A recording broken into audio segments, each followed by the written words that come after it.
하나님의 복을 받아서 거부라고 불리는 사람들, 여러 사람들이 있는데 거의 대부분 많은 풍파와 환난을 겪습니다. 그래서 야곱은 바로 앞에서 내가 아주 험악한 세월을 보냈다고 그렇게 말합니다. 우리는 그를 야곱을 일러서 그를 축복의 통로라고 말합니다. 그럼에도 그는 어마어마한 고난을 겪은 사람이에요. 그런데 구약의 위대한 족장들, 거부들 가운데 아주 일생을 평탄하게 산 사람이 있습니다. 그러면서도 거의 최고의 거부가 된 사람이 있어요. 바로 그 사람이 이삭입니다. 일평생 아버지 거부 밑에서 자랐고요. 그래서 그 이삭은 아버지 밑에 자라서 야곱과 에서 두 아들을 두면서 그의 삶을 꾸리는데 어마어마한 부자가 됩니다. 그러면 우리가 이 야곱에 대한 이 이삭에 대한 이해에서 어떻게 이렇게 일생에 큰 고난 없이 거부의 삶을 누릴 수 있었을까라고 하는 것을 한번 살펴보고 싶습니다. 오늘 본문 12절에 이삭이 그 땅에서 농사에 그해 100배나 얻었다고 그랬습니다.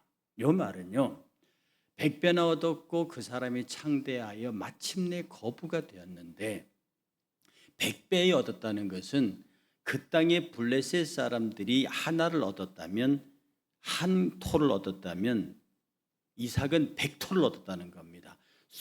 평상시 블레셋 사람들이 거둔 농산물 소득의 100배라는 거, 이건 기적입니다. 이것은 일반적으로 농사를 지어서 얻을 수 있는 소득이 아니에요. 하나님이 이삭의 농사에 블레셋 사람들이 얻는 것에 100배를 더하셨습니다. 그래서 그렇게 여호와께서 복을 주심으로 마침내 그가 그 땅에서 거부가 됐습니다. 사람들은 이 이삭의 축복을, 이삭이 하나님께 특별히 헌신하거나 특별히 충성스러운 모습을 보인 게 없어요. 그의 삶 속에서 두드러지는 전투적인 신앙도 안 보인다고요. 그런데 하나님께서 이상하게 이 이삭을 거부가 되도록, 일반 사람들이 거두는 100배의 소득을 거두도록 축복하십니다. 근데 그 이유를 가만히 살펴보면요, 그가 블레셋 땅에서 원래는 이집트로 가려고 그랬어요. 그런데 하나님께서 이집트로 가지 말고 애굽으로 가지 말고 이 그랄 땅에 살라고 그랬거든요. 블레셋 땅입니다. 거기서 사는데 블레셋 사람들이 딱 보니까 이게 애들 말로 장난이 아니거든요. 자기보다 100배의 소득을 내고 소와 양과 종들이 무수히 이리가 위기를 느끼는 겁니다. 아, 이 사람들이 우리를 정복할 수 있겠다. 그래서 그들을 미워하기 시작합니다. 마치 이스라엘 백성이 애굽 땅에 들어갔을 때 요셉의 은혜를 잃어버린 후대의 바로들이 이스라엘 백성들의 왕성한 번신력을 보고 놀래서 그들을 노예로 삼는 것처럼 이 이삭이 갑자기 100배의 소득을 내면서 거부가 되는 것을 보고 수많은 소와 양 그리고 종들을 거르는 걸 보고 정권의 위협을 느낀 블레셋 사람들이 그들을 내쫓았습니다. 그들의 왕의 이름이 아비멜렉이에요. 이 아비멜렉은 왕의 개인 이름이 아닙니다. 우리나라 말하면 대통령, 이집트식으로 말하면 바로입니다. 최고 권력자의 호칭이 아비멜렉입니다. 그러니까 지금은 아브라함에게 은혜를 베풀었던 그 아비멜렉이 아니고 지금은 후대 이삭 시대의 아비멜렉입니다.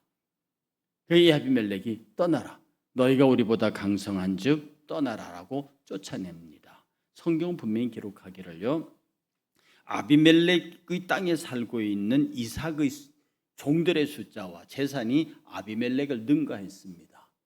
그러면 생각해, 우리 보고 나가라고 한번 해볼래? 라고 할 수 있습니다. 한번 싸워볼래? 우리가 오히려 너네 땅 뺏어버릴 거야. 이럴 수 있는 사람입니다. 그런데 이삭은요, 아무 얘기도 하지 아니하고 그곳을 떠납니다. 아비멜렉이 어떻게 싸움을 거냐면 이스라엘 사람들이 이삭의 후손들이 모여서 양을 모이고 소를 모이고 종들이 사는 그곳에 우물을 메워버렸습니다. 고대 사회 속에서 우물을 메워버리는 건 싸우지 않는 게 전쟁 선전포고입니다. 그들의 선전포고를 우물을 다 메워버리고 나가라. 그러면 싸우자는 거거든요. 그런데 그 하나님의 큰 은혜를 입은 이삭이요, 싸울 생각을 하지 않습니다. 그 땅을 떠나요. 떠나서요, 한 곳에 가서 우물을 팠습니다. 우물을 다 메워버리니까. 그래서 그곳을 떠나서 다른 곳에 우물을 파니까 이 아비멜렉의 종들이 쫓아와서 그 우리 땅에서 팠으니까 우리 거야 라고 뺏어버리면 다퉈요. 그래서 그 우물의 이름을 에색이라 지었습니다. 이 에색은 다투었다는 뜻이에요. 자기들이 땅을 팠습니다. 그래서 거기서 샘이 나왔는데 이걸 쫓아와서 이건 그랄 땅에 있는 거니까 우리 거야 라고 뺐으니 그대로 내어줍니다. 여러분이라면 어떻게 했겠습니까? 그냥 이삭이 그냥 내어줍니다. 그리고 또 다른 곳에서 우물을 팠는데 또 물이 나왔습니다. 그런데 또 쫓아와서 이거 우리 땅에서 났으니 우리 거야 라고 시비를 겁니다. 원래 있던 우물은 메워서 선전포고라고, 다시 판 우물은 와서 우리 거라고 뺏어가고 또 우물을 팠더니 또 시비를 겁니다. 이삭은 두말하지 아니하고 그 땅을 내어줍니다. 그 우물의 이름을 신나라, 대적했다는 뜻입니다. 그래서 다툼의 우물을 내주고 대적의 우물을 내주고 다시 다른 곳에 와서서 우물을 팠습니다. 거기서도 물이 나왔습니다. 그런데 그곳에는 아비멜렉 사람들이 쫓아와서 우리 거라고 우기지 않았습니다. 그래서 말입니다. 이삭이 그 우물의 이름을 르호봇이라고 붙였습니다. 이 르호봇이다. 신구약을 통틀어서 이 르호봇은요, 하나님께서 복을 주시는 능력이다, 이런 표현입니다. 그래서 신명기 8장 18절을 보면요, 내 하나님 여호와를 기억하라. 그가 내게 재물 얻을 능력을 주셨음이라. 재물 얻을 능력을 주셨음이라. 이같이 하심은 내 조상들에게 맹세하신 언약을 오늘과 같이 이루려 하심이니라. 여기 그 르호봇이 재물 얻을 능력이란 뜻은 아닙니다. 그러나 그 르호봇이 뭐냐면, 르호봇이 하나님이 열어두신 공간이란 뜻이에요. 거기는 다툼의 땅도 아닙니다. 대적의 우물도 아닙니다. 이 르호봇은 더 이상 그들을 상대할 대적도 없고 하나님이 그들 앞을 위해서, 앞날을 위해서, 그들을 위해서 열어놓으신 공간이란 뜻입니다. 이 르호봇이요. 그래서 하나님이 열어놓으신 그 공간은 하나님께서 이스라엘 이삭 백성들에게 하늘의 재물, 물질의 복을 얻을 수 있는 능력이라. 그래서 르호봇을 상징할 때는 하나님의 땅, 하나님의 축복의 능력, 하나님의 것을 소유할 수 있는 통로, 이런 개념으로 르호봇을 이해합니다. 그러므로 말입니다, 우리가 르호봇이라는 신앙은요, 뺐으면 뺏깁니다. 기독교의 순교 역사가 그럽니다. 필요하냐 내 목숨을 줍니다. 필요하냐 내 재물을 내놓습니다. 필요하냐 내 직위와 모든 걸 내놓습니다.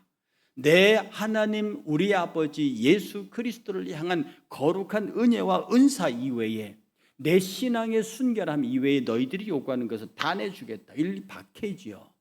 핍박하고 박해합니다. 교회는 기독교의 긴 역사의 핍박의 역사에서 우리를 핍박한다고 총칼을 든 적이 없습니다. 우리를 죽인다고 저항한 적이 없습니다. 도망가고 숨은 적은 있어도 네가 칼을 들었으니 나도 칼을 들겠다라고 핍박과 박해에 저항한 적이 없습니다. 죽이면 죽였고 빼앗으면 빼앗겼습니다. 여러분, 이것이 르호봇입니다. 그런데 그렇게 박해당한 기독교의 현상의 모습은 세계 역사를 주도했습니다. AD와 BC로 나눈 세계 역사는, AD는 아노도민의 주후라고 말합니다. BC는 Before Christ, 그리스도 이전이라 세계 역사를 히스토리라고 말합니다. 히스 스토리, 그의 이야기, 예수 그리스도의 이야기입니다. 세상은 아무리 죽이고 아무리 박해해도 하나님의 역사를, 세상을 이끌어가고요, 결코 르호봇의 땅을 세상의 아비멜렉이 이기지를 못하는 겁니다. 하나님께서는요, 그러므로 경건한 자들, 르호봇의 땅을 소유하고 르호봇의 우물을 소유하고 있는 모든 경건한 자들에게 부요함을 맡기십니다. 하나님은 성도의 가난함을 원치 않으십니다.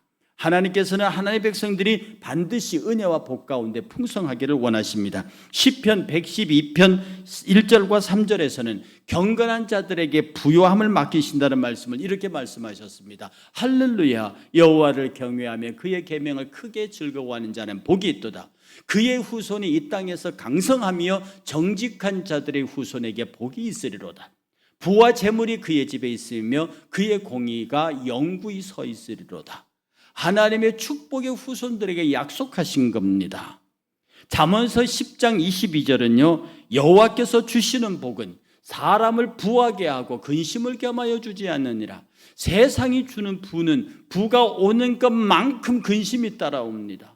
그래서 세상 부자들의 담장은 전부 철조망과 전기와 그 유리벽으로 가득 쌓여져 있습니다. 그러나 하나님이 주시는 복은 그렇지 않습니다. 하나님이 주시는 복은 이 땅에서 부하게 하시되 근심을 겸하여 주지 않는 그런 복으로 베풀어 주신다고 하는 겁니다. 바로 그 축복의 셈이 르호봇입니다.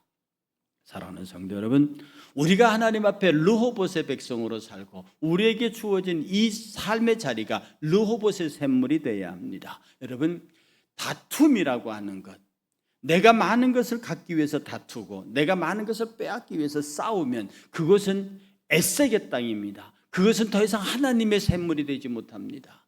하나님은 빼앗으면 빼앗겨라.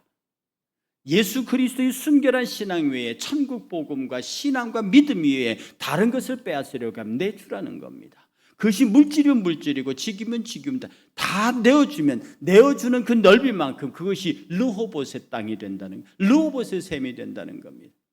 그러면 우리가 욕심과 욕망을 가질 이유가 없습니다. 왜? 내가 아무리 큰 욕심과 아무리 큰 욕망을 부려도 나를 향하신 하나님의 욕심과 하나님의 욕망은 더 크기 때문입니다. 내가 아무리 많은 것을 경영하고자 해도 주께서 나를 통하여 경영하시고자 하는 게 더 크고 위대하기 때문입니다. 그러므로 정말 사업하는 사람들은요, 사업을 위해서 매달리지 않습니다. 사업을 내려놓고 주의 일에 앞장섭니다. 이게 이때까지 하나님 앞에 은혜와 복을 받은 사람들의 모습입니다. 여러분, 오늘 이 아침에 여러분에게 소개할 사람이 있습니다. 너무 잘 아는 사람입니다. 그의 이름이 락펠러라고 하는 사람입니다. 락펠러는요, 11조만 계산해, 11조, 지금처럼 컴퓨터가 발달되지 않았던 시절이지만 그 당시 11조만 계산하는 직원이 46명인가 그랬습니다. 한 회사에 11조를 계산하는 직원이 40명이 넘어요. 그런 회사가 얼마나 어마어마하게 큰 회사입니까? 그는 세계 최초의 억만장자였고요. 그리고 자기의 거의 모든 재산을 세상으로 흘려보낸 하나님의 사람입니다. 그가 일명 말하는 록펠러의 10계명이라는 것이 있습니다. 그 첫 계명이 이렇습니다. 이 계명을 줄 때는요, 자녀와 청년들에게 남긴 부와 성공, 신앙에 대한 삶의 원칙이라는 부제가 붙어 있습니다. 저는 록펠러의 이 10계명을 보면서요, 우리 기독교의 10계명도 굉장히 소중하지만 이 세상에서 물질 생활을 하며 사업을 하며 주를 믿는 사람들이 세상을 살아갈 때에 이 10계명을 지키면 얼마나 좋을까 하는 생각이 듭니다. 그 첫 계명이 뭐냐면 하나님을 제1로 하라. 뭐 어떤 일을 하든지 무엇을 하든지 어떤 생각을 하든지 하나님, 이게 하나님을 위한 것인가? 하나님의 뜻인가? 이게 하나님이 원하시는 것인가를 제일 먼저 고민했다는 겁니다. 록펠러는 어떤 일을 시작하더라도 하루를 기도로 시작하고 말씀으로 마감하면서 신앙 없는 성공은 허상이라는 고백을 매일매일 반복했습니다. 그리고 그가 두 번째 말하기를 목표를 분명히 하라. 목표를 분명히 하라. 뚜렷한 목표가 없는 어떤 계획과 삶은 표류하는 배와 같다고 말했습니다. 큰 뜻을 품되 구체적으로 말해라. 디테일에 약하면 안 된다는 거죠. 큰 뜻을 품고 큰 계획을 세우지만 거기에 목표가 분명하고 그 목표의 중간 단계들을 분명하게 엮어가서 그때마다 하나님이 원하시는 일들이라고 하는 고백을 반복해서 하라는 뜻입니다. 그리고 그 고백을 실천하는 가장 중요한 것은 아침이다.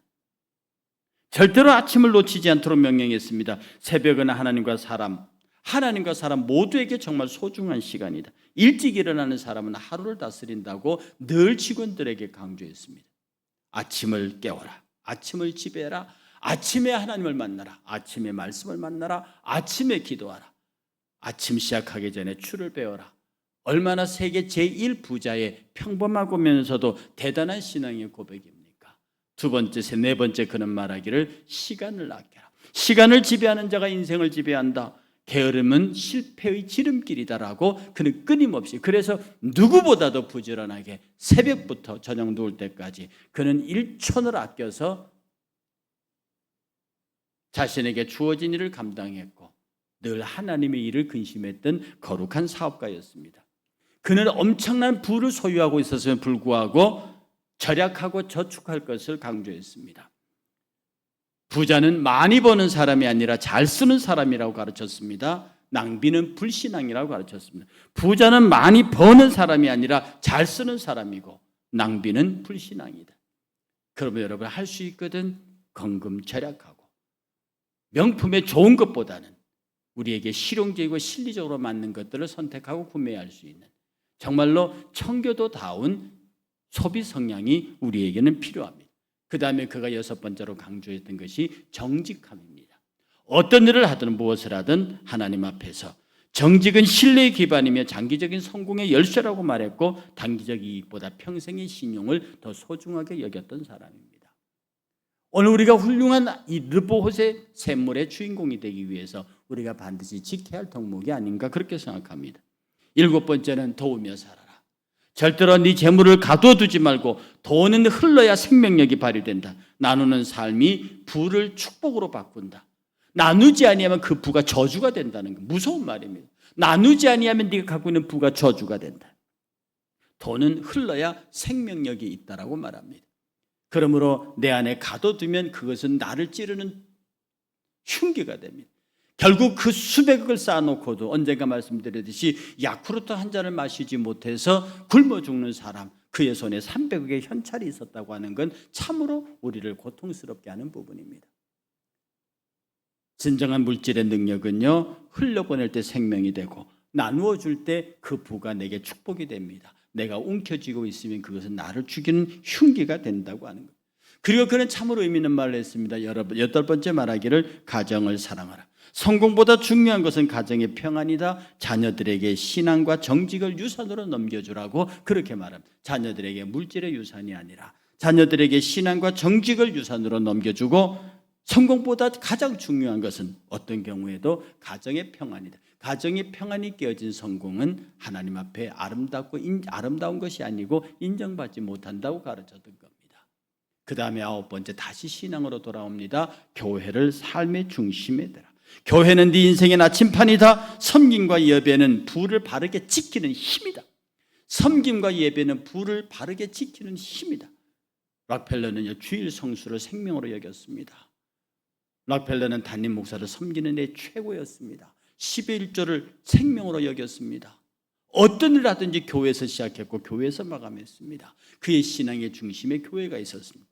마지막 10번째로 11조와 감사 헌금을 그는 생명처럼 여겼습니다. 정말로 11조를 계산할 직원을 두었고요. 끊임없이 감사. 그래서 지금도 락펠라 재단은 세계 모든 곳에서 의료, 교육, 구제에서 압도적인 재원을 염출해내고 있습니다. 락펠러는 이런 유명한 말을 했습니다. 나는 하나님께 드림으로 부자가 되었다. 나는 하나님께 드림으로 부자가 되었다. 저는 락펠러의 말을 곰곰이 되씹으면서요, 우리가 정말 하나님 앞에서 내가 드림으로 부자가 되었는가? 하나님은 내게 더 큰 것을 맡기기 위해서 작은 것에 충성을 보기를 원하십니다. 믿음으로 드리는 자에게는 반드시 주시는 것이 당신의 약속입니다. 그러므로 믿음으로 사는 사람들의 부의 삶은요, 용기가 필요합니다. 주의를 위해서 사업을 포기해야 합니다. 주의를 위해서 건강을 포기해야 합니다. 주의를 위해서 내게 가장 소중한 것들을 포기할 수 있어야 합니다. 그런데 말입니다, 그 포기가 아닌 것이에요. 여러분이 자녀가 있습니다. 아버지와 아들 사이 이야기만큼 하나님과 우리 사이에 적합한 비유들이 없습니다. 아들이 아버지를 위해서 무엇인가를 포기했습니다. 나는 정말 이것을 하고 싶은데 아버지 뜻이 이렇습니다. 그래서 그 어린 마음에 자기가 하고 싶은 것을 멈추고 아버지의 뜻을 따라갑니다. 그것을 아는 아버지가 가만히 있다? 효자 났네 그러고 있다. 그건 아버지가 아닙니다. 그가 포기한 것을 넘어서서 그 포기가 다시 아버지의 방법과 아버지의 생각으로 아들이 포기했던 그 뜻을 이루어 주는 것이 진정한 아버지입니다. 우리 하나님은 그런 아버지십니다. 나는 정말 이것을 하고 싶습니다. 그런데 하나님께서는 그것을 원하시는 것 같지 않아요. 이게 신앙적인 방법이 아닙니다. 난 정말 이걸 하고 싶은데 이렇게 하게 되면 주의를 거스르게 됩니다. 이렇게 하게 되면 내가 하나님을 온전히 섬기지 못합니다. 내가 이렇게 사업을 하고 이렇게 하면 내가 하나님을 기쁘게 하지 못합니다. 그래서 내가 어쩔 수 없이 이 일을 내려놓습니다 라고 하면 하나님은 그 일을 대단히 기쁘게 여기신다고요. 그리고 나의 방법이 아닌 하나님의 방법으로 내가 그토록 하고 싶은 일들을 이루어 주십니다. 이게 우리 아버지십니다. 이게 락펠러가 들으시는 10계명, 락펠러 10계명의 본질적인 신앙 고백입니다. 오늘 저와 여러분들은요, 내가 가지고 있는 모든 것이 정말로 하나님께서 내게 맡기신 것이냐는 신앙 고백이 있어야 합니다. 여러분, 우리가 가진 부, 건강, 물질, 재모, 이 모든 것들은요, 하나님께서 우리에게 주신 위임사항입니다. 내가 건강합니까? 내가 건강해서 잘 먹고 잘 살라는 게 아니죠. 너의 건강을 가지고 주의 일을 하라는 뜻입니다. 내게 탁월한 재능이 있습니다. 그걸 내게 주신 것은 그 탁월한 재능으로 주의 교회를 섬기라는 거예요. 여러 가지 모양으로 내게 주신 많은 재물들, 네가 쓰라고 하는 게 네 거라고 하는 게 아닙니다. 내가 너에게 맡겼으니 나를 대신해서 쓰라는 겁니다. 쓰면 마치 갈릴리호처럼 흘러내려버리면 끝없이 헐몬산의 아름다운 이슬의 강물로 채워주시는 것이 하나님의 축복입니다. 그것이 사회로 가서 딱 막히는 순간에 죽음의 바다가 되는 거예요. 죽음의 바다 바로 위에 생명의 빛나는 갈릴리 호수가 있고요, 갈릴리 호수 상류에 헐몬산의 아름다운 이슬의 골짜기들이 있습니다. 그 이슬의 축복의 골짜기에서 갈릴리로 모인 하나님의 놀라운 축복들, 그걸 갈릴리가 끝없이 밑으로 흘려보낼 때 갈릴리 호수가는 고기로 넘쳤습니다. 그러나 그것을 받아 막혀있는 사회는 그야말로 죽음의 소금바다가 된 것이죠. 재물을 향한 태도를 점검해야 됩니다. 부에 대한 지나친 욕심을 버려야 합니다. 하나님 없이 내가 부자가 되려는 교만한 생각을 버려야 됩니다. 하나님 없이 성공하겠다고 하는 게 마귀의 생각이거든요. 하나님께서 주시는 허용하신 부요함으로 하나님의 나라를 위한 통로를 삼아야 합니다. 헌금에 게으르지 말아야 하고요, 구제하기에, 선교하기에, 장학하기에, 다음 세대를 위해서 투자하기에 게을리하지 말아야 합니다. 이번 월화수에 만난 경목 목사님 중에 한 분이 그렇게 말했습니다. 우리 교회 주일학교 예산은 학생 1인당 100만 원입니다. 나는 그 얘기를 듣는 순간에요, 주일학교 학생 1인당 100만 원이다. 이건 옛날에 거의 상상도 할 수 없는, 그렇게 해도 아이들이 안 모인다는 겁니다.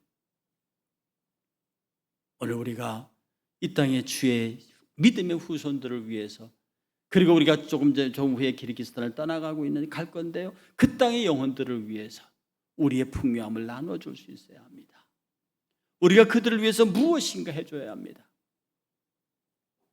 만난 그분은 해외 나가서 그들을 위해서 큰 비닐하우스를 지어, 수천만 원 들여서 비닐하우스를 지어줘서 그렇게 지어주면 그 사람들은 그것으로 비닐만 덮어가면서 평생을 교회를 건재하면서 선교 활동을 할 수 있다.